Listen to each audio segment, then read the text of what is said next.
अखन अहाँ सब सुन रहल छी अंचल म्यूजिक के शानदार प्रस्तुति। डीजे शिवा बड़सम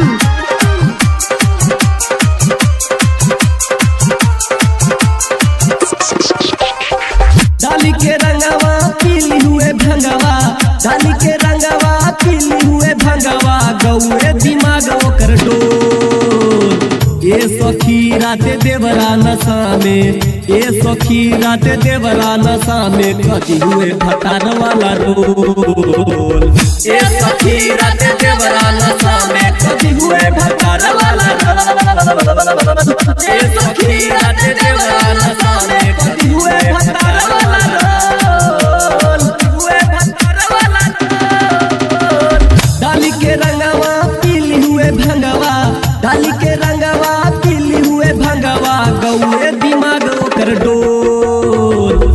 ये सखी राते देवरा नशा में, कटी हुए भटार वाला रोल।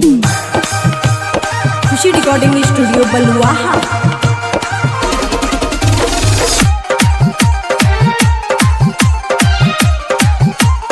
डीजे शिवा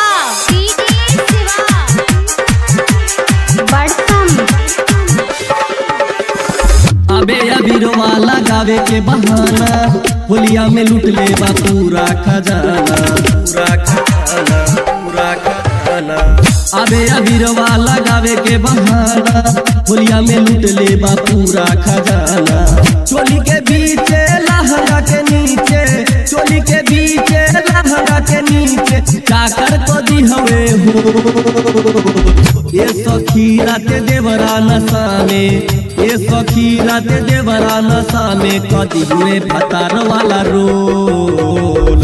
ये सखी राते देवरा नशा में, कटी हुए भटार वाला रोल। अखन अहाँ सब सुन रहल छी अंचल म्यूजिक के शानदार प्रस्तुति। डीजे शिवा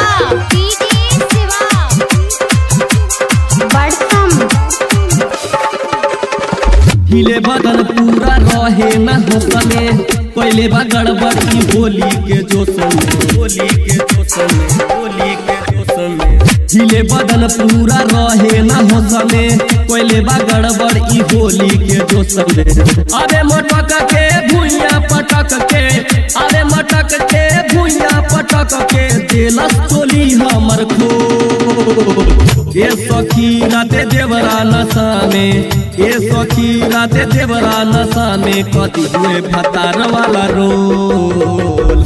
ये सखी राते देवरा नशा में, कटी हुए भटार वाला रोल। अखन अहाँ सब सुन रहल छी अंचल म्यूजिक के शानदार प्रस्तुति। डीजे शिवा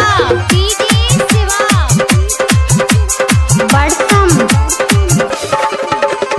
मिसी के लाल कोयले गाल गोरे गोरे, सखी रे दर्द उठे पोरे पोरे, पोरे पोरे, पोरे पोरे। मिसी के लाल कोयले गाल गोरे गोरे, सखी रे दर्द उठे पोरे पोरे। राइटर सिकंदर देख ले बालीला, राइटर सिकंदर देख ले बालीला, एम सिंह को दिहले झोल। ये सखी राते देवरा नशा में, ये सखी राते देवरा नशा में, कटी हुए भटार वाला रोल। ये सखी राते देवरा नशा में, कटी हुए भटार वाला रोल। Recording by Raja Bihari.